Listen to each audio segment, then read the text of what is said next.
January 30th, 1944. Anzio Beachhead, Italy. Hauptmann Hermann Hoffmann pressed his face against the observation periscope, hands trembling as he tried to write in his notebook. Through the reinforced concrete wall of his command bunker, he could feel vibrations that seemed to come from the earth itself, as if some ancient god was pounding on the ground, demanding entrance.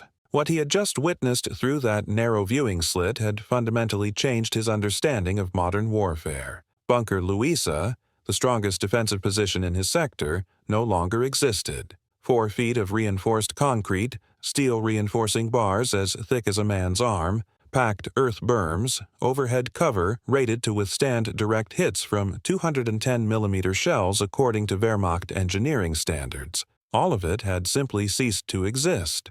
Where the bunker had stood 8 months, where 32 men of the 3rd Panzer Grenadier Division had been positioned 20 minutes ago, there was now only a crater, not a damaged bunker, not a collapsed structure, but a hole in the earth as if some giant hand had reached down and scooped out tons of concrete and steel and human beings. Hoffmann wrote with shaking hands. The Americans possess artillery of unimaginable power. Through the dust and smoke that was slowly settling over the impact site, he could see debris scattered over an area the size of a football field, chunks of concrete the size of automobiles, twisted steel beams, things that might have been equipment or might have been something else. He did not look too closely at those. The round had come from beyond visual range, fired from a position so distant that Hoffmann had not heard the gun, only the sound of the shell arriving. A freight train roar that grew louder and louder until the moment of impact. Then the explosion.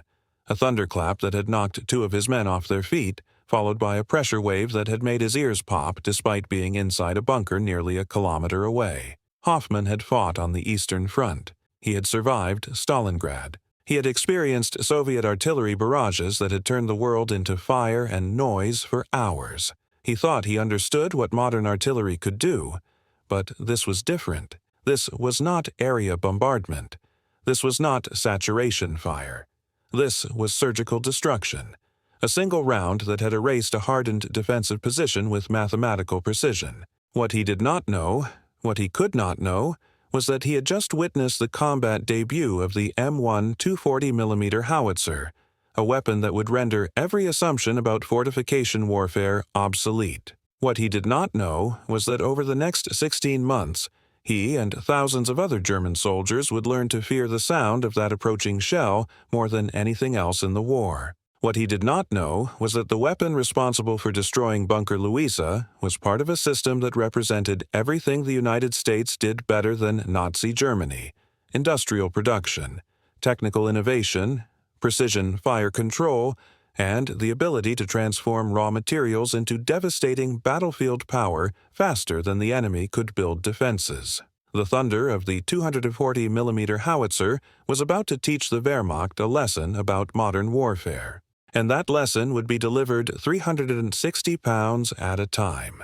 The story of the M1 240mm howitzer began not in a weapons laboratory or on a battlefield, but in a bureaucratic report produced by the U.S. Army Ordnance Department in 1940. The report was titled Assessment of American Artillery Capability Against Modern European Fortifications, and its conclusions were stark and alarming. American artillery, the report stated, was inadequate for the kind of war that was coming. The largest mobile artillery piece in the American arsenal at the time was the 155mm Long Tom, a capable weapon that had served well in the First World War and its aftermath. But the Long Tom, firing a 95-pound shell, could not reliably destroy the kind of reinforced concrete bunkers that had become standard in European defensive doctrine. The report cited specific examples from the Maginot Line, the Siegfried Line, and defensive positions in Belgium and Poland. Modern bunkers used steel-reinforced concrete up to 6 feet thick. They were built with interlocking fields of fire, positioned to be immune to direct fire from tanks or anti-tank guns, protected by minefields and wire obstacles. The 155mm shell could damage such positions. It could crack concrete, destroy external equipment, kill exposed personnel. but it could not reliably penetrate and destroy a properly constructed bunker. The report estimated that it would take between 20 and 50 155mm rounds hitting in approximately the same place to breach a modern bunker. This was tactically impractical. Achieving that kind of precision was nearly impossible with 1940 artillery technology. And even if it could be done, the time and ammunition required would be prohibitive in actual combat. The Ordnance Department convened a working group to develop specifications for a weapon that could defeat modern fortifications. The requirements seemed almost impossible. The weapon needed to fire a shell heavy enough to penetrate 6 feet of reinforced concrete. It needed to be accurate enough to hit individual bunkers from positions miles away, beyond the range of enemy counter-battery fire. It needed to be mobile, transportable by standard military vehicles, not a massive railway gun that required special infrastructure, and it needed to be producible in meaningful quantities by American industry. The working group consisted of artillery officers, engineers from Rock Island Arsenal and Watervliet Arsenal, representatives from steel companies and explosives manufacturers. They worked through the winter of 1940 and 1941, running calculations, building models, testing materials. The mathematics were daunting. A shell capable of penetrating 6 feet of reinforced concrete would need to weigh at least 300 pounds and be traveling at high velocity at impact. To deliver such a shell over a useful range, you needed a gun with a barrel at least 35 feet long, firing a powder charge that would generate pressures that would destroy conventional gun tubes. The whole system, gun, carriage, transport equipment, would weigh tens of thousands of pounds. It would require specially designed prime movers to tow it. It would need a large crew and extensive time to set up and prepare for firing. Every technical requirement seemed to conflict with every other requirement. Make it powerful enough and it becomes too heavy to move. Make it accurate enough and it becomes too complex to manufacture. Make it mobile enough and it cannot generate the power needed. Design it for mass production and you sacrifice the precision needed for effectiveness. The working group almost gave up several times, but they were driven by the knowledge that war was coming, that American soldiers would eventually have to fight their way through German fortifications, and that without a weapon like this, those soldiers would die by the thousands attacking bunkers that artillery could not destroy. The breakthrough came from an engineer named Charles Dowd, working at Watervliet Arsenal in New York. Dowd proposed a solution that was elegant in its simplicity. Instead of trying to make the gun light enough to be easily mobile, except that it would be heavy, design it to be disassembled for transport, then reassembled at firing positions. Use the weight not as a limitation, but as an advantage, allowing the gun to absorb the tremendous recoil forces generated by firing such a massive shell. Instead of trying to make the gun quick to set up, except that it would take hours to prepare. Build in systems that made the setup process methodical and safe rather than fast. Train crews to standards that emphasized precision over speed. Instead of trying to make it cheap, accept that each gun would cost as much as a dozen tanks. Focus on making it effective enough that the high cost was justified by the results. Dowd's design specifications called for a 240mm gun weighing approximately 65,000 pounds in firing position. The barrel alone would weigh 23,000 pounds and measure 35 feet in length. The shell would weigh 360 pounds, with 50 pounds of high explosive in a hardened steel casing designed to penetrate before detonating. Maximum range would be approximately 25,000 yards, nearly 14 miles. The gun would fire from a prepared position with a recoil pit excavated to absorb the backward movement of the carriage. Setup time would be approximately 8 hours with a trained crew. The rate of fire would be 1 round every 3 minutes under ideal conditions, slower in practice. Transport would require multiple specialized vehicles including a prime mover for the gun carriage, a 6-wheeled wagon for the barrel, and a mobile crane for assembly and disassembly. A complete battery of 4 guns would require over 50 vehicles for the guns themselves, ammunition, fire control equipment, and support personnel. The proposal was approved in early 1942, with the first prototype guns ordered from Watervliet Arsenal.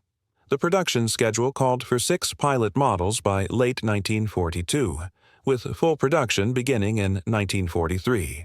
The goal was to produce at least 300 guns by the end of 1944, enough to equip multiple field artillery battalions. What emerged from Watervliet Arsenal over the next 2 years was an engineering masterpiece, a weapon that married enormous destructive power with remarkable precision. The M1 240mm howitzer represented American industrial and technical capability at its peak. Every component was designed and manufactured to tolerances that pushed the limits of 1940s metallurgy and machining. The barrel was forged from a single ingot of high-grade steel, machined to precise dimensions, rifled with grooves that would impart a stabilizing spin to the 360-pound shell. The breech mechanism was a massive block of steel that could withstand pressures of over 30,000 pounds per square inch. The recoil system used hydraulic cylinders filled with specially formulated fluid that would absorb and dissipate the incredible forces generated by firing. The carriage was a complex structure of steel beams and pivots that distributed the weight of the gun and provided a stable firing platform. Production began slowly, hampered by the complexity of the weapon and the competing demands on American industrial capacity. The first 6 guns were completed in November 1942. By mid-1943, production had increased to about 5 guns per month. By early 1944, Watervliet Arsenal was producing 13 guns per month, ultimately manufacturing exactly 315 units before production ceased in August 1945. Each gun cost $380,000, equivalent to approximately 12 M4 Sherman tanks. This high cost meant that every gun had to justify its existence through effectiveness. There was no room for weapons that did not deliver results. The crews who would operate these weapons began training in late 1943. The first 2 battalions, the 697th and 698th Field Artillery Battalions, were activated at Fort Bragg, North Carolina. Each battalion consisted of 3 firing batteries, with each battery operating 4 M1 240mm howitzers. The total strength of a battalion was approximately 550 officers and men, making it one of the largest and most complex artillery units in the U.S. Army. Training emphasized precision and methodical procedures.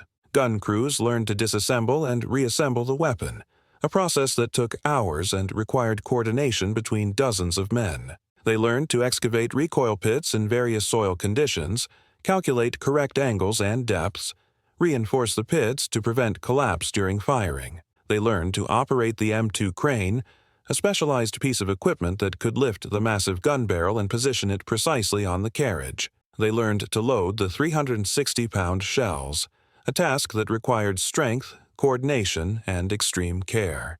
A dropped shell could kill everyone nearby. They learned to calculate firing solutions using trigonometry, meteorological data, and graphical firing tables. They learned to communicate with forward observers, translate target coordinates into gun settings, account for factors like wind, temperature, air pressure, even the rotation of the Earth for long-range shots. And, most importantly, they learned to work as a team.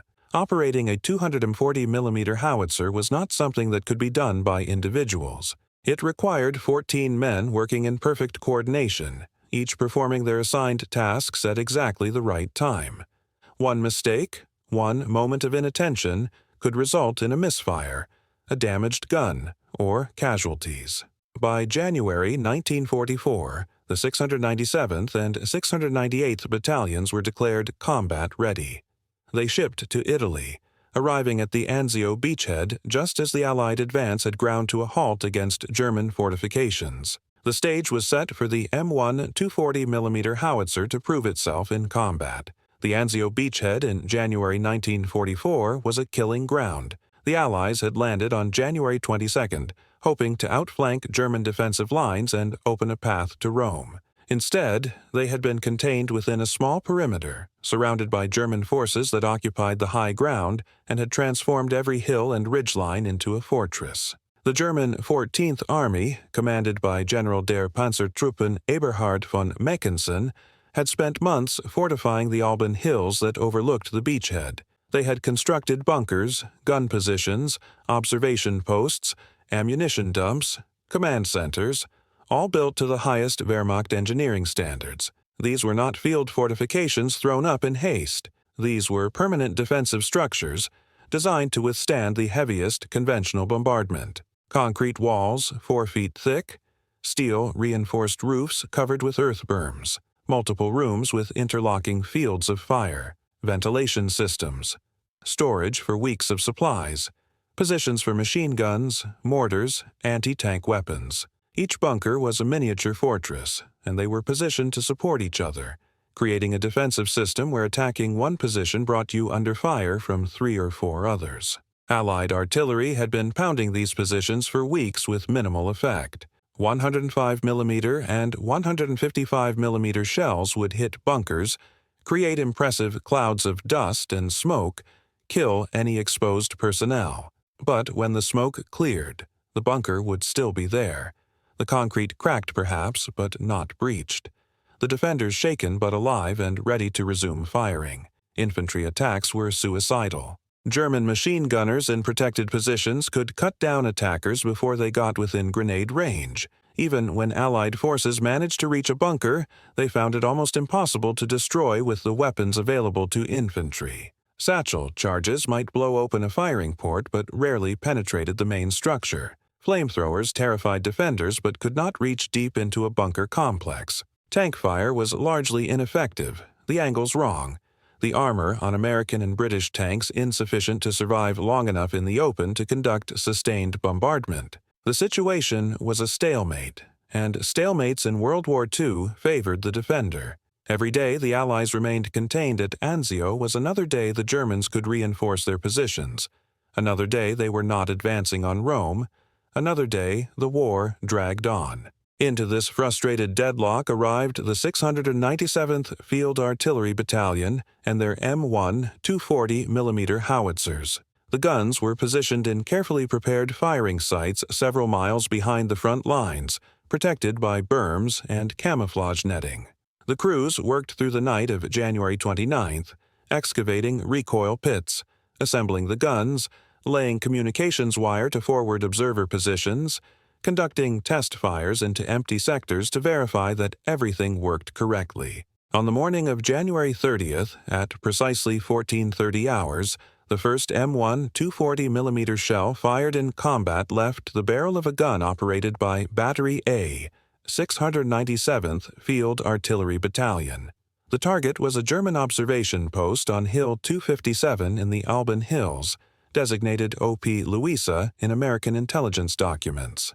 The forward observer, a lieutenant named James Morrison, had spent 3 days studying the target through binoculars and spotting scopes. He had measured the coordinates multiple times, accounting for magnetic variation and map distortion. He had observed the bunker at different times of day, noting the routine of the German observers inside, identifying exactly when they would be most likely to be at their observation posts. He had calculated wind conditions, temperature, air pressure. He had done everything possible to ensure that when the 240mm round arrived, it would hit exactly where it needed to. The shell flew for approximately 90 seconds, arcing up and then down, covering a distance of 23,000 yards, just over 13 miles. The Germans in OP Louisa never knew it was coming. There was no warning, no sound of an approaching shell until the last few seconds when the freight train roar of displaced air announced incoming fire. The 360-pound projectile struck the roof of the bunker at a steep angle, penetrating through 3 feet of reinforced concrete and detonating inside the main observation room. The explosion was devastating. The bunker, which had been designed to withstand direct hits from conventional artillery, was not designed to survive a 360-pound shell detonating inside its walls. The blast pressure, with nowhere to escape in the confined space, tore through every room, collapsing internal walls, blowing out firing ports, cracking the foundation. The heat from 50 pounds of high explosive ignited everything flammable.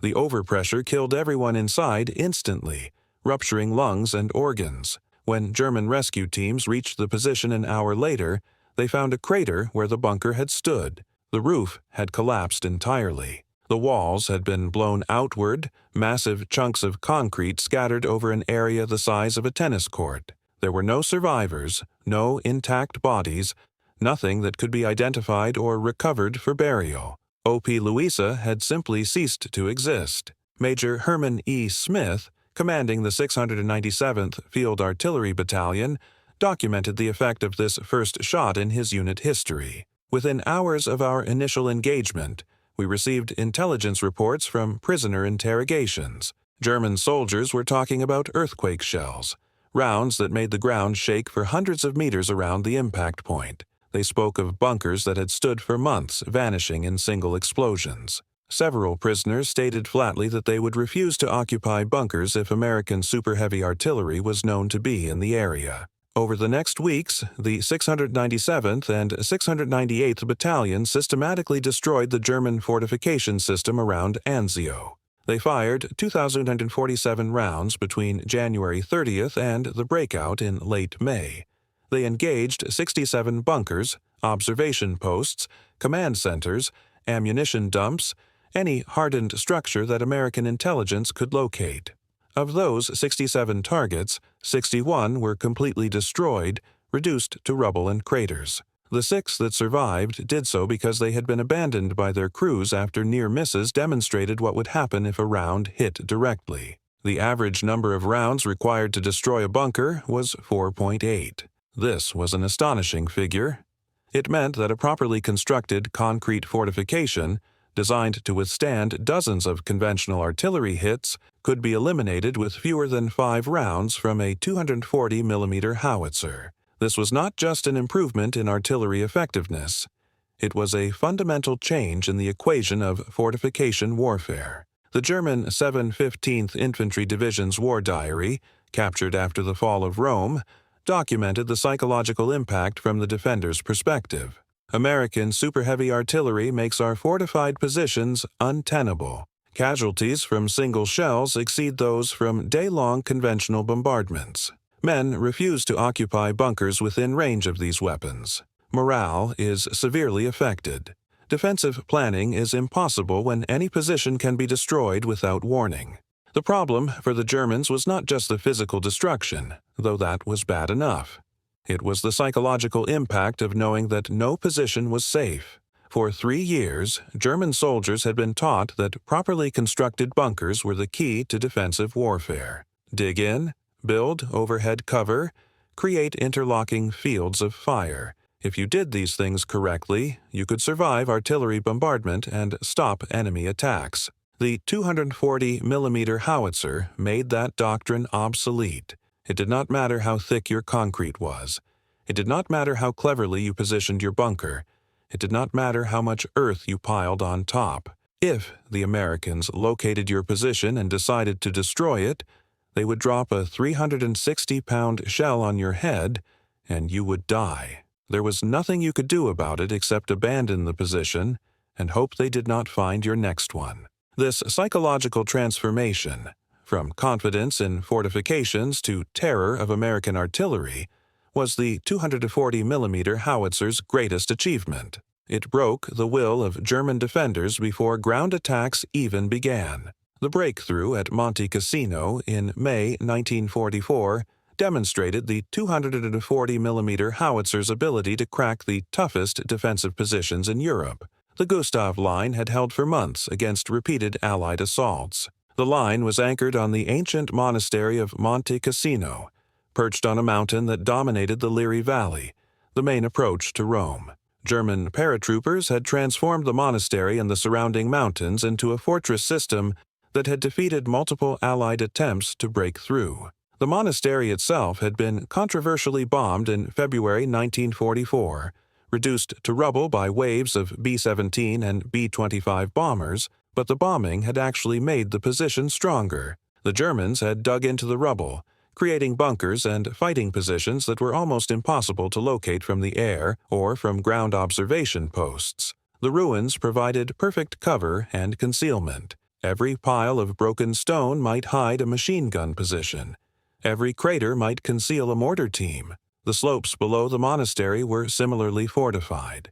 German engineers had spent months building bunkers into the hillsides, positioning them to cover every possible avenue of approach. These bunkers were masterpieces of military engineering, built into solid rock in some cases, with walls of reinforced concrete up to 6 feet thick. They had been designed specifically to resist Allied artillery, with small firing ports that minimized exposure and multiple chambers that protected the defenders from anything short of a direct hit in exactly the right place. Previous Allied attacks had broken against this defensive system like waves against rocks. The British X-Corps had lost thousands of men in January and February. The New Zealand Corps had been shattered in March. The Polish II Corps had attacked repeatedly in April with minimal gains and terrible casualties.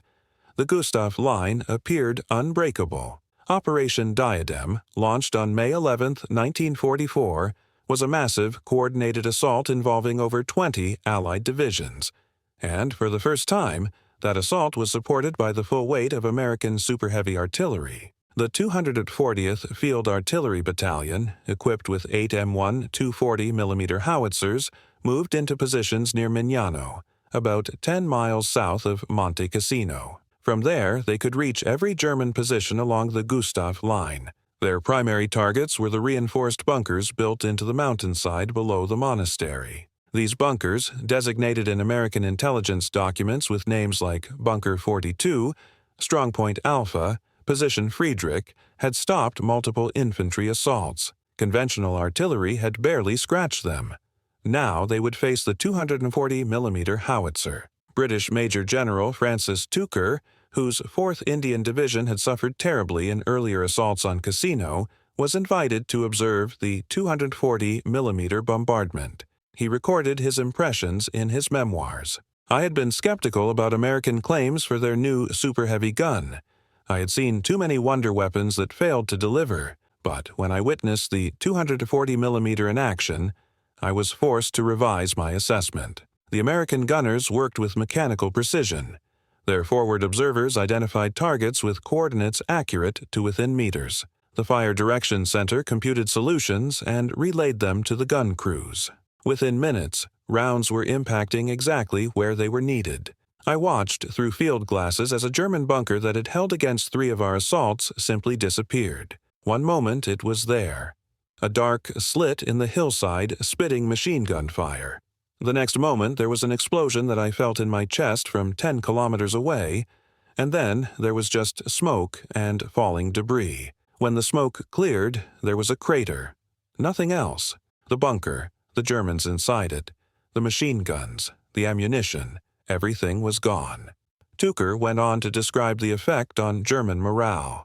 After the first day of bombardment, we noticed that German fire had slackened considerably. Prisoners told us that their orders were to abandon any position as soon as American super-heavy artillery was heard firing. The Germans understood what we had learned, that these weapons could destroy any fortification. The troops in other bunkers could see what happened to their comrades and wanted no part of it. The 240mm howitzers fired continuously for 72 hours during the breakout battle at Monte Cassino, expending 147 rounds. This was an enormous amount of ammunition, each shell weighing 360 pounds, each requiring careful handling and precise loading. The gun crews worked in shifts, 4 hours on and 4 hours off, trying to maintain the brutal pace of fire required by the offensive. Post-battle analysis, conducted by U.S. Army analysts and British intelligence officers working together, provided detailed statistics on the effectiveness of the bombardment. 43 major German bunkers and fortified positions had been targeted by the 240mm batteries. Of these, 39 were completely destroyed, assessed as mission kills with no possibility of continued use. 4 positions survived the bombardment, but examination after the battle showed that all 4 had been abandoned by their crews.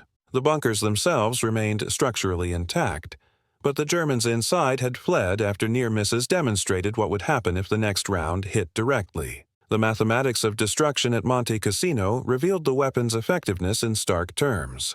39 bunkers destroyed using 1,247 rounds meant an average of 40 Mavin rounds per destroyed bunker, but this average was misleading because it included ranging shots, misses due to poor intelligence about target locations, and rounds fired at targets that were not bunkers. When analysts looked only at bunkers that had been properly located and engaged with corrected fire, the average dropped to 8.3 rounds per bunker. Even more impressive, 16 bunkers had been destroyed with 3 or fewer rounds, indicating that when everything worked perfectly, when the target was precisely located, when meteorological conditions were favorable, when the gun crew executed flawlessly, the 240mm howitzer could eliminate a hardened fortification with just a few shots.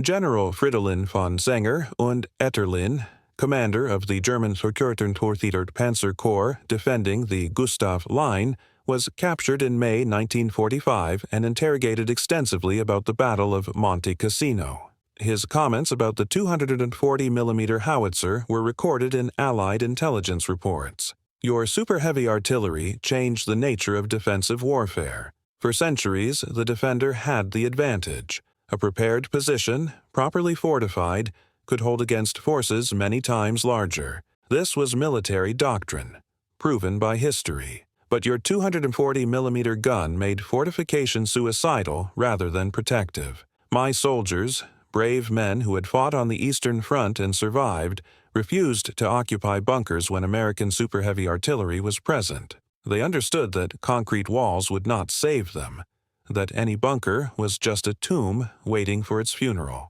Von Senger was asked whether better bunker design could have made a difference. He shook his head. It was not a question of design. We built those bunkers to the highest Wehrmacht standards, using the best materials available, with walls thick enough to stop any conventional artillery. But your 240mm shell was not conventional. 360 pounds of steel and explosive hitting at high velocity. No bunker can survive that kind of impact. The only defense was dispersion, hiding, constant movement, and those tactics made organized defense impossible. So, yes, your super-heavy artillery defeated the Gustav Line. But more than that, it defeated the entire concept of fortification warfare. Let me ask you something, and I want you to really think about this for a moment. Have you ever built something you believed was strong, maybe even unbreakable, only to watch it destroyed by a force you could not have anticipated? Maybe you spent months working on a project at work, convinced it was perfect, only to have new technology or changing circumstances make it obsolete overnight. Maybe you built a business or a career on foundations that seemed solid, until the world shifted and everything you had constructed became irrelevant. Maybe you invested time and resources into preparing for one kind of challenge, only to face something completely different that your preparations could not defend against. The German soldiers at Monte Cassino felt exactly this way. They had built bunkers according to the best military engineering standards of the time. They had positioned them cleverly, supplied them adequately, defended them bravely. They had done everything their training and doctrine told them to do. And then a weapon they had not anticipated, firing shells heavier than anything they had prepared for, simply deleted those fortifications from existence. Everything they had built, everything they had relied upon, became worthless in an instant. If you have ever experienced that feeling of watching your careful preparations become irrelevant, of realizing that the rules had changed and what you thought was strong was actually fragile, I want you to go down to the comments right now and write this exact phrase. I built walls, but they brought a bigger hammer. Just that sentence. Because here's the thing. When you write that, you are acknowledging a universal truth about change and power. No defense is permanent. No preparation is complete. There is always a bigger hammer, a new technology, a changed circumstance that can render obsolete everything you thought was secure. The German soldiers learned this lesson through 360-pound shells that turned concrete bunkers into craters. What lesson taught you this truth? So, comment now. I built walls, but they brought a bigger hammer. Let us create a thread of people who learned that security is always temporary, that power evolves, that what protects you today may not protect you tomorrow. Because the story of the 240mm howitzer is not just about artillery. It is about how the world changes, how power shifts, how yesterday's fortress becomes today's tomb. Your story deserves to be part of that conversation. The effectiveness of the 240mm howitzer at Monte Cassino stemmed not just from the power of the shell, but from the entire American fire control system that had been developed and refined over 3 years of combat. This system, which represented a revolution in artillery warfare, deserves detailed examination because it was as important to the weapon's success as the gun itself. American artillery doctrine in World War II was built around the Fire Direction Center, or FDC concept. This was a centralized system where target information from forward observers was collected, processed, and turned into firing solutions that were then transmitted to the gun batteries. The FDC for a 240mm battalion was a complex operation involving dozens of personnel and sophisticated equipment. At the heart of the system were forward observers, artillery officers assigned to infantry units or positioned in observation posts where they could see enemy positions. These observers were equipped with SCR 610 radios, powerful sets that could transmit over distances of up to 15 miles. When an observer identified a target worthy of 240mm fire, typically a bunker, fortified building, or ammunition dump, he would use a map and compass to determine precise coordinates. These coordinates, along with a description of the target and any relevant tactical information, would be radioed to the FDC. At the FDC, trained fire direction specialists would receive the target information and begin computing a firing solution.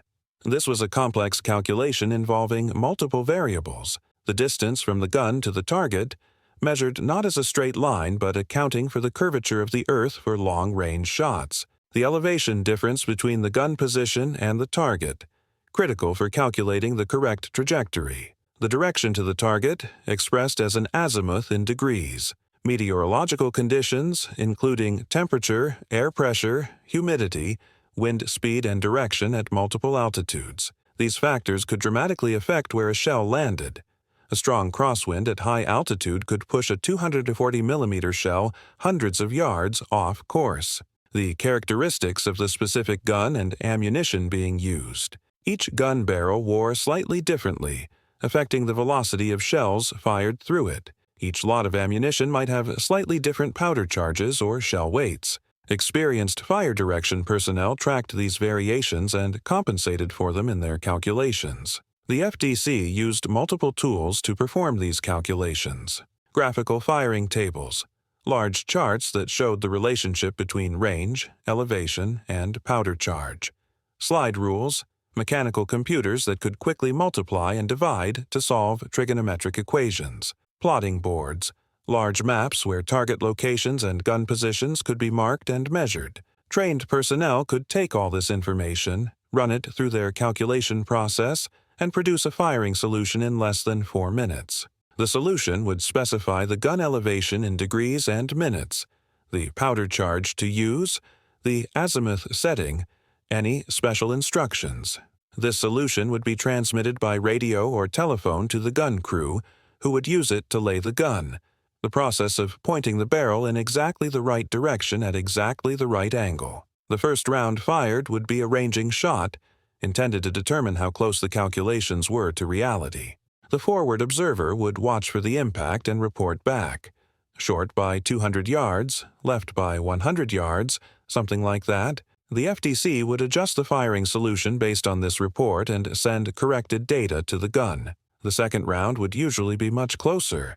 After 2 or 3 ranging rounds, the gun would be laid for effect, meaning the crew believed the next shot would hit the target. Then they would fire the mission, typically 3 to 5 rounds in succession, walking the impacts across the target area to ensure destruction. This entire process, from initial target identification to rounds impacting on target, typically took between 10 and 20 minutes. This might seem slow by modern standards, but in the context of World War II artillery warfare, it was remarkably fast.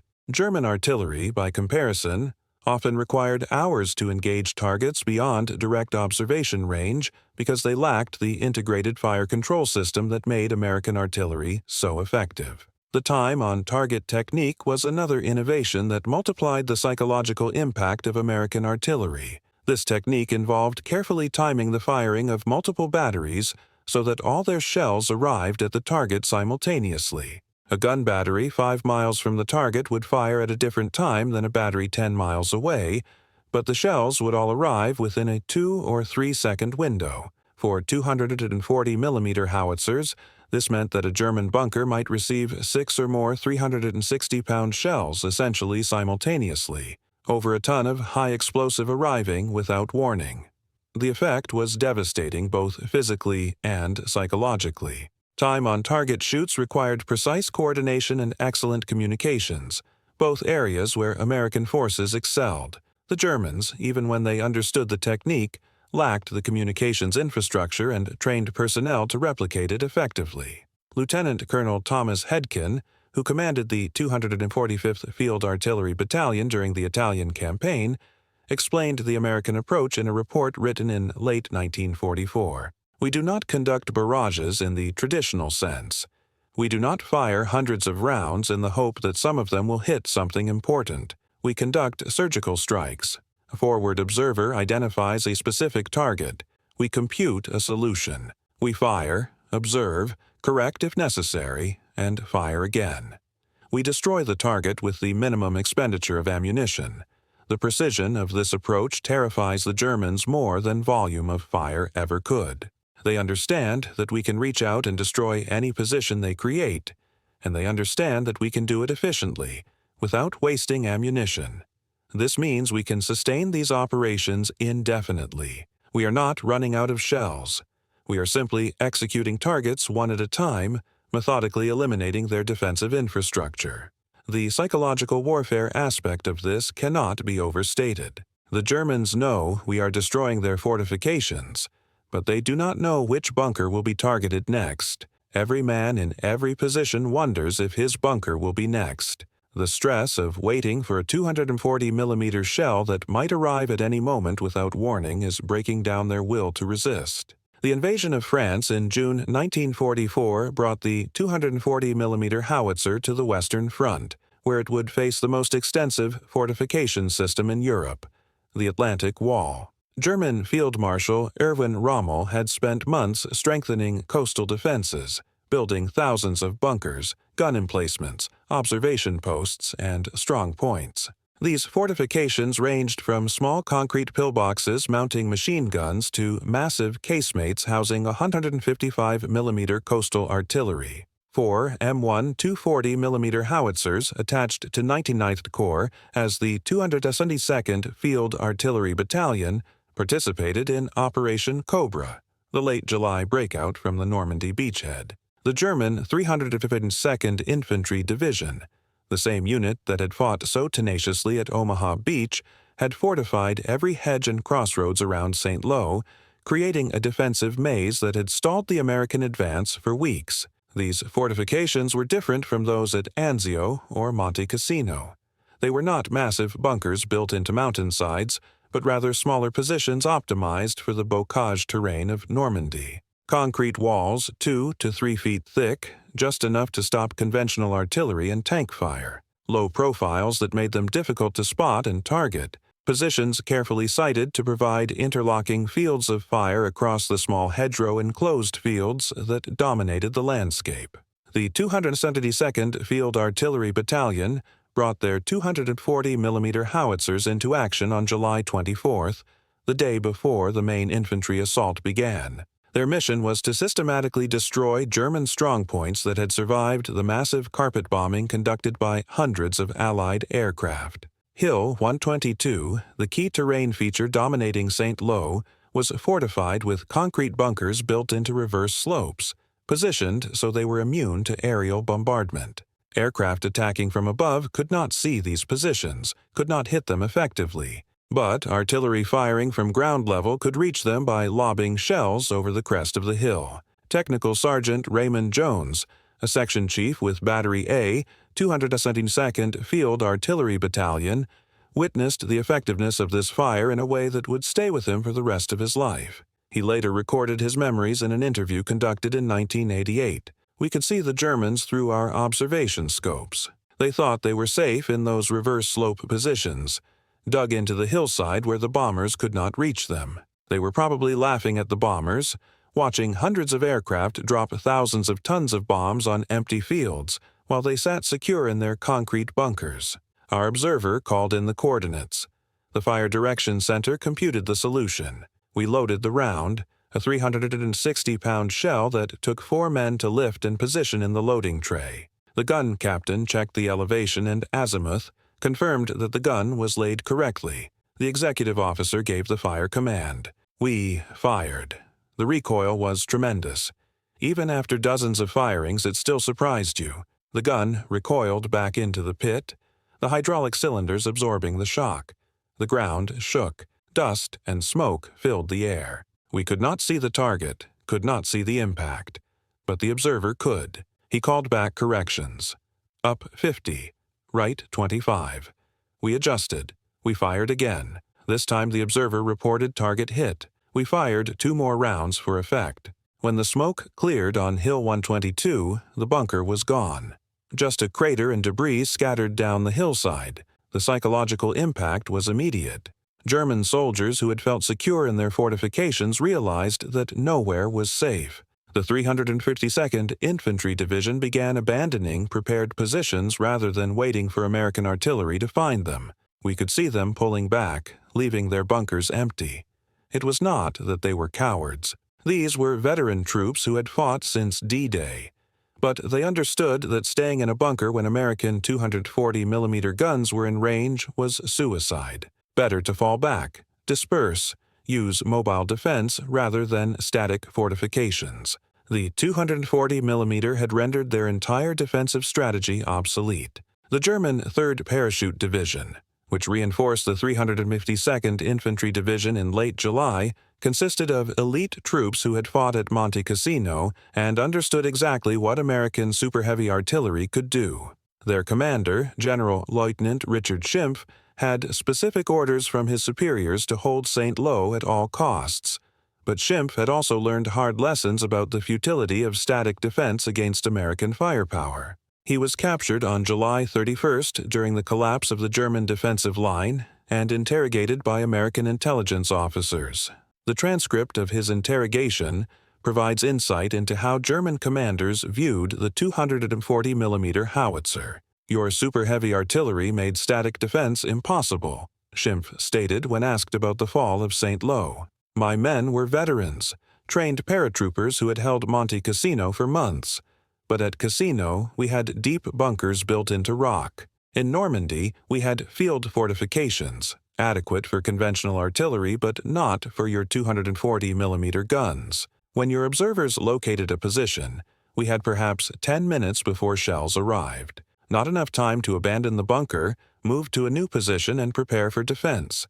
So my men faced a choice: stay in the bunker and risk being killed by a direct hit, or abandon prepared positions and face your advancing infantry in the open.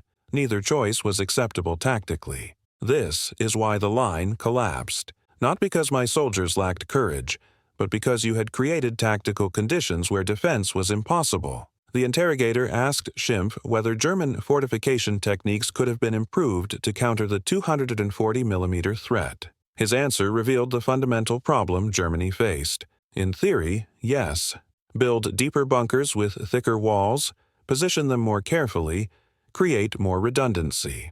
But this requires time, materials, and labor that we did not have. Your Air Force controlled the skies, making it impossible to move construction materials without being attacked. Your artillery targeted any concentration of troops or equipment, including construction crews. And even if we could build stronger positions, your 240mm shells would eventually destroy them. The only real defense against such weapons is mobility, dispersion, and concealment. But those tactics are defensive. They allow you to survive, but not to hold ground. So the 240mm gun forced us into a mobile defense at a time when our orders were to hold static lines. The contradiction was unresolvable, and the result was what you saw. Lines that collapsed not from infantry pressure but from the impossibility of maintaining them under your artillery fire.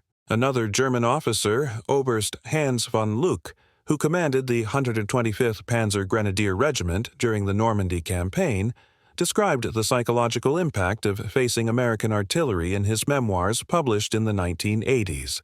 The American 240mm gun was a terror weapon in the truest sense, not because it killed so many soldiers, though it certainly did, but because it destroyed our confidence in fortifications. A German soldier in a bunker should feel secure, protected, ready to fight.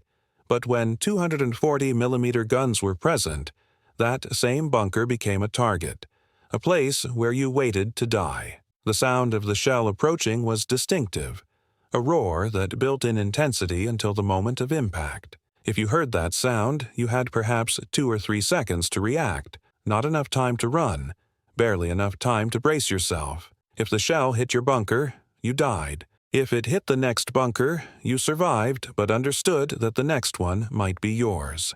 This psychological pressure was unbearable over time. Men who had shown no fear in combat broke down after days of waiting for a 240mm shell that might or might not arrive. The Americans understood this psychological effect and used it deliberately. They would destroy one bunker, then wait. The survivors in adjacent positions knew they were next, knew the observer was probably watching them, knew that shells were being prepared. The waiting, the anticipation of death, was worse than an infantry assault where at least you could fight back. Von Luck went on to describe how German tactical doctrine evolved in response to American artillery dominance. By late 1944, we had largely abandoned fixed fortifications in favor of mobile defense. We would hold a position temporarily, then withdraw before American artillery could locate and destroy us. We relied on rapid counterattacks rather than static defense. This was effective in limiting casualties from artillery, but it meant we were constantly giving up ground. The Americans would advance, we would counterattack, they would bring up artillery and air power, we would withdraw. Each cycle saw us moving backwards. The 240mm gun was not responsible for all of this, but it symbolized American material superiority. They could afford to use such expensive weapons frequently, could waste ammunition on single bunkers, could bring overwhelming firepower to bear on any position we tried to hold. We could not match this, and so we lost. The Battle of the Bulge in December 1944 represented Germany's last major offensive in the West, a desperate gamble to split the Allied armies and force a negotiated peace. The initial German attack achieved surprise and made significant gains, pushing deep into American lines in the Ardennes forest. But the offensive ultimately failed for many reasons, and one of those reasons was American artillery. The 240mm howitzers played a specific role in defeating the German offensive, targeting fortified positions that German forces had created to anchor their advance. German forces had occupied Belgian towns and villages, fortifying buildings and creating strong points to protect their supply lines and communications. These urban fortifications were difficult targets for conventional artillery because they were surrounded by civilian structures. Firing on them with area bombardment weapons risked massive collateral damage. The 697th Field Artillery Battalion was rushed to the Ardennes sector in late December 1944 as part of the American response to the German breakthrough. Their mission was to eliminate specific German strongpoints that were blocking American counterattacks. The town of Chinon, Belgium, became a test case for using 240mm howitzers in urban warfare. German paratroopers had fortified several stone buildings in the town center, creating mutually supporting positions that controlled the main crossroads. American infantry had tried to clear the town on December 28th and been repulsed with heavy casualties. The battalion commander requested 240mm fire on the German positions. This created a dilemma. The fortified buildings were in the middle of a town with civilian structures all around them. A miss could kill Belgian civilians.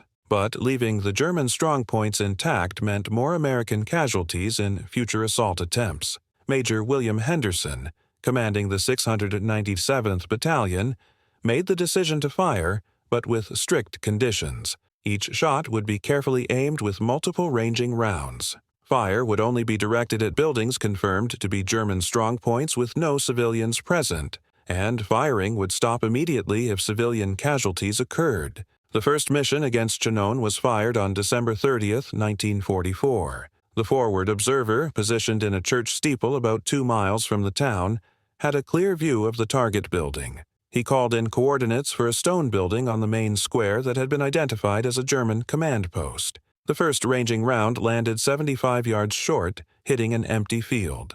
The observer corrected. The second round hit the building adjacent to the target, demolishing it. The observer corrected again. The third round struck the target building directly. The 360-pound shell penetrated the stone wall and detonated inside. The building collapsed, its walls falling outward in a cascade of stone and timber. German soldiers who survived the collapse were stunned, unable to fight effectively. American infantry moved in and secured the position within an hour. This pattern repeated itself over the next week. The 697th fired missions against 13 fortified buildings in various Belgian towns. 11 were completely destroyed. 2 were damaged but remained partially intact, though both were abandoned by German defenders. The accuracy of the 240mm fire in these urban missions surprised even experienced artillery officers. The combination of excellent forward observation, precise fire direction computing, and careful gun laying allowed the 240mm howitzers to strike individual buildings in towns without causing extensive collateral damage. This was far beyond what conventional artillery could achieve. After the German offensive was defeated and the front stabilized, Allied intelligence officers interrogated captured German officers about their experience in the Bulge. General Hasso von Manteuffel, who had commanded 5th Panzer Army during the offensive, discussed American artillery in detail. He was asked specifically about the 240mm howitzer and its impact on German operations. We could accept being outproduced. That was expected when fighting America. We understood that you had more tanks, more aircraft, more of everything. But the precision of your heavy artillery made every defensive position vulnerable. In earlier phases of the war, we could fortify a village and hold it for days or weeks. Your artillery would bombard it, but the defenders in stone buildings could survive and continue fighting. By late 1944, this was no longer true. Your 240mm guns could destroy individual buildings with a few shells. This meant that any position we tried to hold could be eliminated without your infantry having to attack. You could clear towns with artillery alone. Von Manteuffel was asked whether Germany had attempted to develop equivalent weapons. We had railway guns, he replied. Large-caliber weapons that could fire heavy shells over long distances. But they were not mobile in the way your 240mm guns were. They required rail lines, took days to position, and could not be easily relocated if threatened. Your weapon could be moved by truck, set up in 8 hours, and fire missions within minutes of completion. This operational flexibility made it far more useful than our larger but immobile guns. We recognized this advantage but lacked the industrial capacity to replicate it. Your weapon required sophisticated manufacturing, specialized vehicles, trained crews. We could not produce such systems in meaningful numbers while also building tanks, aircraft, and conventional artillery. So we were forced to accept that you possessed a capability we could not match. The crossing of the Rhine in March 1945 saw intensive use of 240mm howitzers against German fortifications on the east bank of the river. The Germans had built extensive bunker systems to defend river crossings, understanding that the Rhine was their last major natural barrier protecting the German homeland. American forces faced the problem of how to attack across a major river against fortified positions that could bring devastating fire on any crossing attempt. The solution involved using 240mm howitzers to systematically destroy German bunkers on the east bank before launching the main assault. Forward observers were positioned on the west bank where they had clear views across the river. They identified German positions through careful observation over several days, noting muzzle flashes, movement of personnel, smoke from heating stoves. Once a bunker was located, the coordinates were passed to fire direction centers, and 240mm fire was directed against it. The 240th Field Artillery Battalion supported the crossing at Remagen, where American forces had captured an intact bridge on March 7th. German forces immediately began trying to destroy the bridge with artillery and air attacks while American engineers desperately tried to shore it up. The 240th's mission was to suppress German artillery and eliminate bunkers that could fire on the bridge. Over a period of 10 days, the battalion fired 1,243 rounds, engaging 47 confirmed German positions. Of these, 41 were completely destroyed or abandoned. The 6 surviving positions were located in areas where geographical features made them difficult to target effectively. The psychological impact of the 240mm bombardment on German defenders at Remagen was documented in prisoner interrogations. German artillery crews reported abandoning their positions after witnessing 240mm strikes nearby. They understood that American forward observers were locating German guns and that 240mm fire would eventually be directed at any position that revealed itself by firing. This created a tactical dilemma for German forces: fire on the bridge and risk being targeted by 240mm howitzers, or remain silent and allow American forces to cross unmolested. Most German units chose to remain silent or relocate after firing just a few rounds. This allowed American forces to expand their bridgehead with far fewer casualties than would have been expected. The final phase of the war in Europe, from April to early May 1945, saw 240mm howitzers employed across a wide front as American forces advanced into Germany. By this stage, German defensive doctrine had completely abandoned fixed fortifications in favor of mobile defense and delaying actions. But there were still isolated strong points, usually urban areas that German forces fortified to slow the American advance. Operating 240mm howitzers was not without cost to American forces. The weapons themselves were temperamental, requiring constant maintenance. Gun crews suffered extensive physical and psychological trauma. The long-term health effects on veterans were severe and often ignored in the years after the war. The noise of firing a 240mm howitzer was beyond anything most people can imagine. The blast, when the propellant ignited, generated sound pressure levels exceeding 180 decibels, well above the threshold for immediate hearing damage. Crew members wore hearing protection, but the technology available in the 1940s was primitive cotton plugs or simple earmuffs that provided minimal protection. Every man who served in a 240mm battery suffered hearing loss. Post-war Veterans Administration studies conducted in the 1950s found that 90% of 240mm veterans had significant hearing loss, defined as inability to hear normal conversation without difficulty. Many were completely deaf in one or both ears. The VA recognized this as a service-connected disability, but the damage was permanent and irreversible. The concussion from firing also caused other health problems that were not well understood at the time. Modern medical research has identified chronic traumatic encephalopathy, or CTE, as a consequence of repeated exposure to blast overpressure. This condition, similar to what happens to people who suffer multiple concussions, causes cognitive problems, mood disorders, and early-onset dementia. Many 240mm veterans exhibited symptoms consistent with CTE, though the condition was not formally identified until decades after the war. Forward observers suffered even more than gun crews. These men worked in exposed positions, often in direct view of enemy forces. Their job required them to be where they could see targets, which usually meant being where the enemy could see them. Of the 197 forward observers trained specifically for 240mm battalions, 31 were killed in action and 43 were wounded, a combined casualty rate of 58%.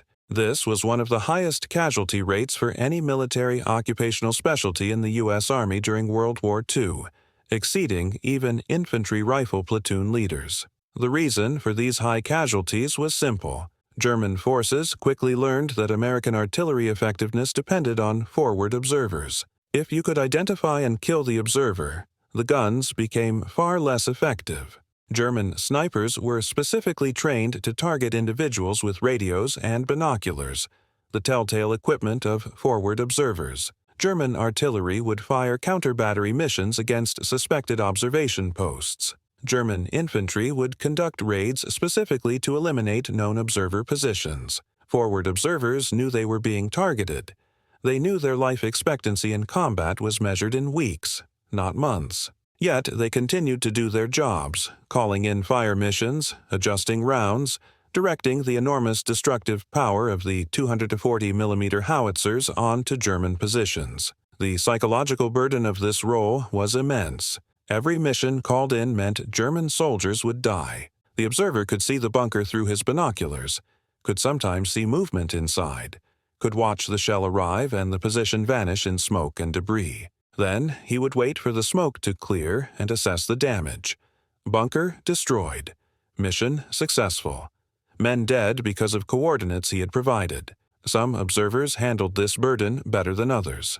Some compartmentalized it, viewing the Germans not as human beings but as targets, enemy combatants who would kill Americans if given the chance.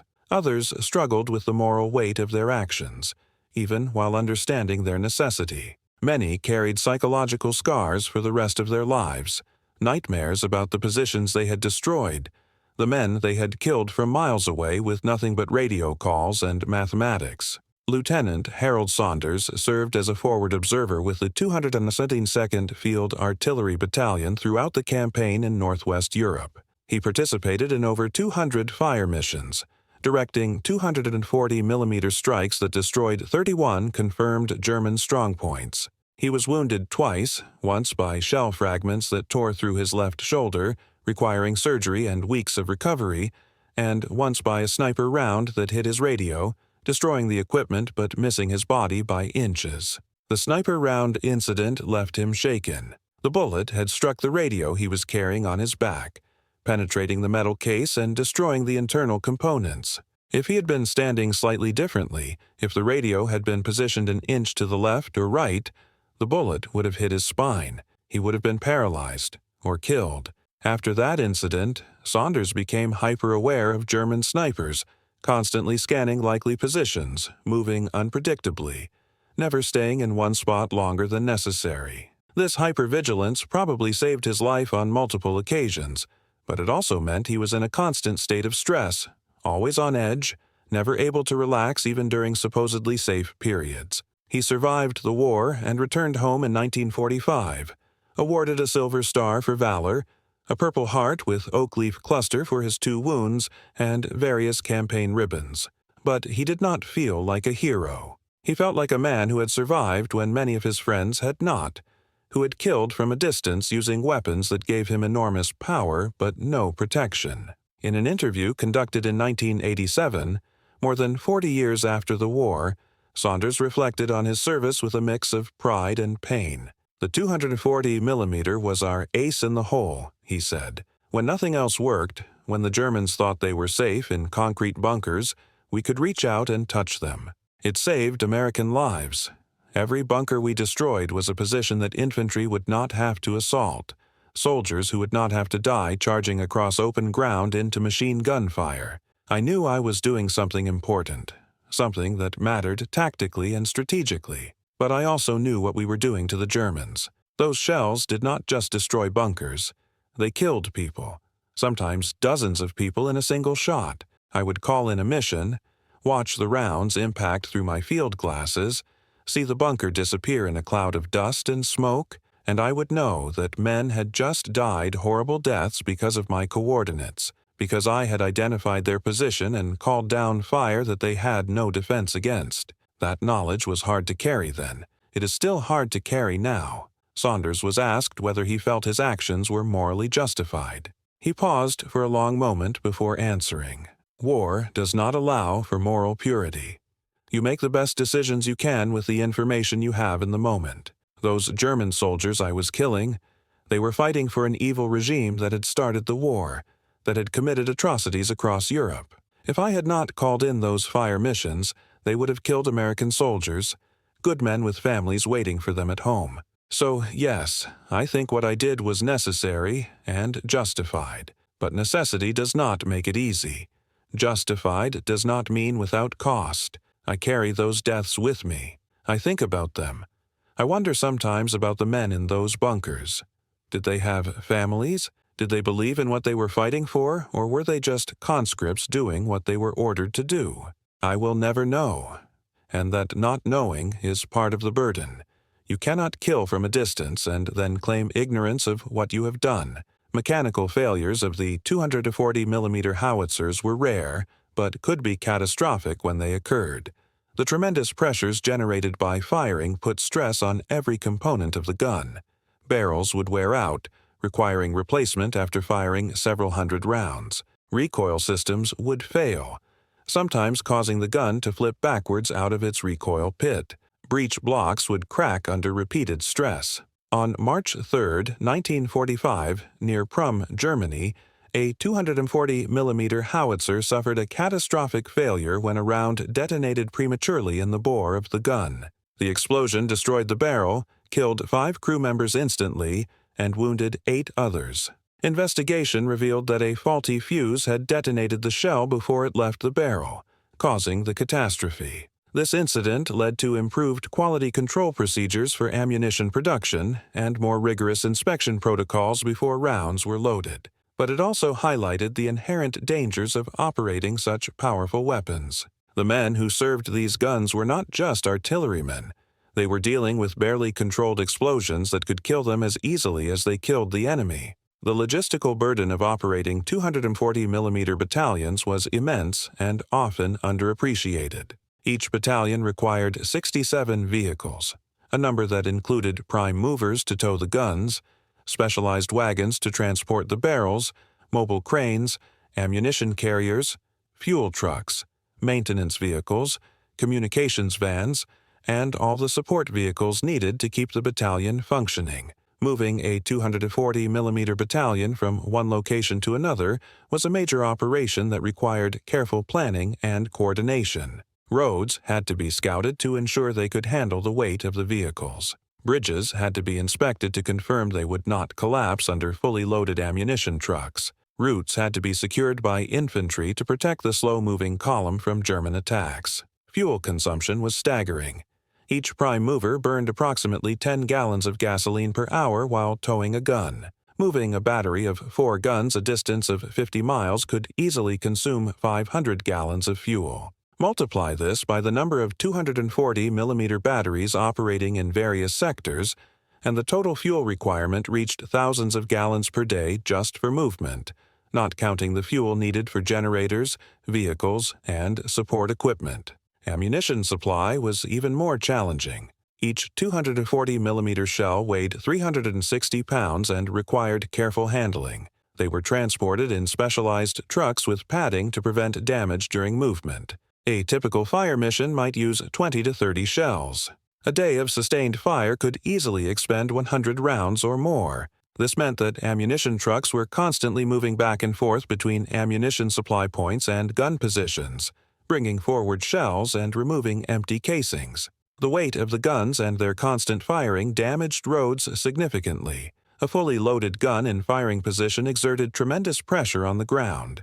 The recoil from firing would compact soil, create ruts, and damage pavement if the gun was firing from a paved area. Engineer units were constantly repairing roads in areas where 240 mm battalions operated, filling in craters, reinforcing soft ground, rebuilding surfaces that had been broken by the passage of heavy vehicles. Despite these logistical challenges, American forces managed to keep 240 mm howitzers supplied and operational throughout the campaign in Europe.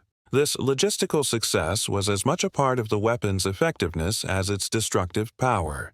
A gun that could destroy any bunker was useless if it ran out of ammunition or broke down without spare parts. The fact that American 240 mm howitzers remained in action from January 1944 through May 1945, firing tens of thousands of rounds across multiple theaters, demonstrated the superiority of American logistics and industrial production. German forces, by contrast, often had weapons that were theoretically more advanced, but could not be kept in action due to supply problems, mechanical failures, or lack of fuel. The 240 mm howitzer succeeded not just because it was powerful, but because it was part of a total system that included production, transportation, maintenance, ammunition supply, and trained personnel. This system-level advantage was something Germany could never replicate. German tactical doctrine evolved rapidly in response to 240 mm bombardment. though no truly effective countermeasure was ever developed. By late 1944, Wehrmacht defensive instructions emphasized dispersion and camouflage over fortification. The lessons learned fighting American artillery were incorporated into training manuals and tactical directives. The German 7th Army's tactical directive dated December 1944 stated explicitly, "Fixed fortifications must be abandoned when American super-heavy artillery is present. Troops should construct field positions frequently relocated with overhead cover sufficient only for conventional artillery. Bunkers concentrate casualties rather than preventing them." This represented a complete reversal of German defensive doctrine that had been developed over decades. The Prussian military tradition emphasized elaborate field fortifications.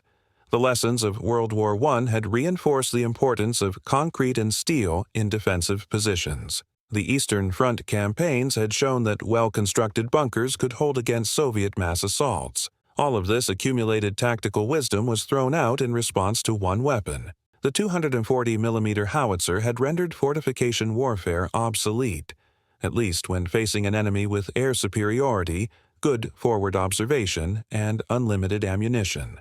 Some German innovations showed promise in reducing the effectiveness of American artillery. Dummy positions, heated to simulate occupation, sometimes drew fire away from actual positions. The Germans would build fake bunkers with stoves that generated heat signatures visible to American observers. These dummy positions were deliberately made obvious enough to be spotted, drawing 240mm fire that destroyed nothing of value. Smoke generators were deployed to obscure observation. Large smoke pots would be positioned upwind of important positions, generating thick smoke that blocked visibility. This prevented American forward observers from seeing targets or observing the fall of shot. Electronic jamming was attempted, though German equipment was primitive by Allied standards. Radio transmissions between forward observers and fire direction centers were occasionally disrupted, preventing missions from being called in. But these measures were temporary expedients that only delayed the inevitable. Dummy positions worked until American intelligence learned to distinguish them from real bunkers. Smoke screens lasted only as long as wind conditions allowed and marked the general area of important positions. Radio jamming was countered by using landlines, backup frequencies, and better equipment. General Hasso von Manteuffel, commanding 5th Panzer Army during the Battle of the Bulge, later summarized German frustration in his interrogation after the war. "We could accept being outproduced. That was expected when fighting America. But the precision of their heavy artillery made every defensive position vulnerable. We were not just outgunned, but outclassed. We had no answer to the 240mm gun except to avoid static defense, and abandoning static defense meant giving up ground continuously. This was the strategic reality that defeated us in the West. The American approach to warfare emphasized firepower over manpower, using expensive weapons to reduce casualties among infantry. The 240mm howitzer was the ultimate expression of this philosophy. Why send men to assault a bunker when you can destroy it with a few artillery shells fired from miles away? This calculation, repeated thousands of times across the European theater, saved American lives at the cost of German lives. The mathematics were ruthless but undeniable. Every bunker destroyed by a 240mm howitzer was a position that did not have to be taken by infantry assault. Every German killed by artillery was a German who could not kill American soldiers. The strategic impact of the 240mm howitzer extended beyond the immediate destruction it caused. It forced Germany to abandon defensive strategies that had been central to their military doctrine. It demonstrated American industrial capacity and technical sophistication in ways that demoralized German forces. And it provided Allied commanders with a tool that could crack any defensive position, removing a major source of casualties and operational delays. The terror that German soldiers felt when facing 240mm bombardment was not irrational fear, but a rational response to a weapon against which they had no defense. When Hermann Hoffmann stood in his command bunker at Anzio in January 1944 and watched Bunker Luisa vanish in a cloud of pulverized concrete, he understood something that would take months for German high command to accept. The age of fortification warfare was over. The American 240mm howitzer had rewritten the rules of defensive combat. The ultimate legacy of the M1 240mm howitzer was not measured in bunkers destroyed or German casualties inflicted, though those numbers were significant. The true legacy was psychological and doctrinal. It changed how armies thought about defense and fortification. It demonstrated that even the strongest fixed positions could be defeated by precision firepower. And it proved that American industrial democracy could produce weapons that totalitarian regimes could not match. After the war ended, 240mm howitzers remained in American service for decades. They were used in Korea, where they repeated their World War II role of destroying fortified positions. They served through the Cold War era, gradually being replaced by more modern systems, but remaining in the arsenal until the 1980s. Some were sold to Allied nations, some were placed in museums, some were scrapped, but their impact on military thinking remained. Modern artillery doctrine still reflects lessons learned from the 240mm experience. The emphasis on precision, on forward observation and fire direction, on using firepower to reduce casualties, all of these principles were refined during World War II with weapons like the 240mm howitzer. Today's military forces use GPS-guided artillery shells, drone observation, computerized fire control. But the underlying concept remains the same. Find the target, compute the solution, deliver precise fire that destroys the position with minimum expenditure of ammunition. This is the legacy of the 240mm howitzer. Before we move to the final reflections on this weapon and its impact, I want to talk to you about something important. If you have been watching this video and finding yourself fascinated by the technical details, by the human stories behind the weapons, by the way that industrial capacity and innovation shaped the outcome of World War II, then this channel was created specifically for you. We do not make simple battle recap videos. We do not glorify war or treat it as entertainment. What we do is dig deep into the historical record, finding the stories that mainstream documentaries overlook, the engineers who designed these weapons, the crews who operated them under impossible conditions, the soldiers who faced them and whose accounts help us understand the psychological dimension of modern warfare. These are stories about technology, strategy, human endurance, and the terrible efficiency of industrial warfare. They reveal the complexity of World War II in ways that simple heroic narratives cannot. They show you the calculations, the trade-offs, the costs, both human and material, of victory and defeat.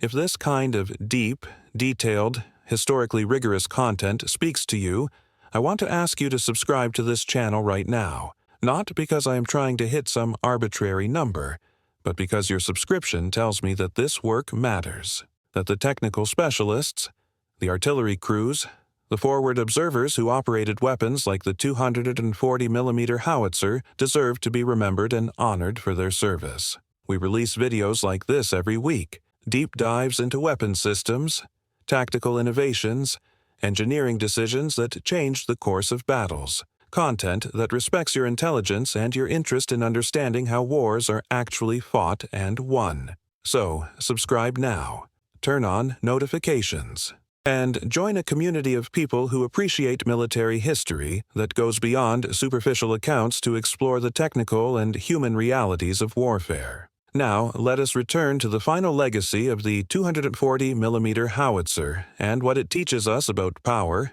terror, and the transformation of military doctrine. For the German soldiers who faced it, the memory never faded. Veterans interviewed decades after the war still spoke with awe and fear about the American Super Heavy gun. They described the sound of approaching shells, the complete destruction of positions they had thought impregnable, the psychological impact of knowing that concrete walls offered no protection. These memories shaped how they viewed the war and their defeat. Germany had been overwhelmed not just by numbers but by American industrial and technical superiority that manifested in weapons like the 240mm howitzer. The thunder of those guns announced the victory of democracy over fascism, of industrial power over military tradition, of precision over mass. Every round fired was a demonstration that America could produce and employ weapons that Germany could not counter. Every bunker destroyed proved that German engineering and fortification doctrine had been rendered obsolete. The German generals were right to be terrified when U.S. 240mm howitzers obliterated their fortresses. They were witnessing the end of an era in warfare and the beginning of a new age where firepower, precision, and industrial capacity mattered more than tactical skill or defensive preparations. In the ruins of bunkers across Italy, France, and Germany lay not just broken concrete but the shattered remnants of Nazi military doctrine. The 240mm howitzer had spoken with the voice of American industrial democracy, and its message was unmistakable. In modern warfare, there is no position that cannot be destroyed, no bunker that cannot be breached, no defense that cannot be overcome by a nation with unlimited industrial capacity and the will to employ it. That lesson, learned by German soldiers in thousands of shattered bunkers, remains relevant today. The thunder of the 240mm howitzer echoes still in military doctrine and strategic thinking. Its greatest achievement was not the destruction it caused, but the minds it changed, proving once and for all that in industrial warfare, democracies can outproduce and outfight tyrannies.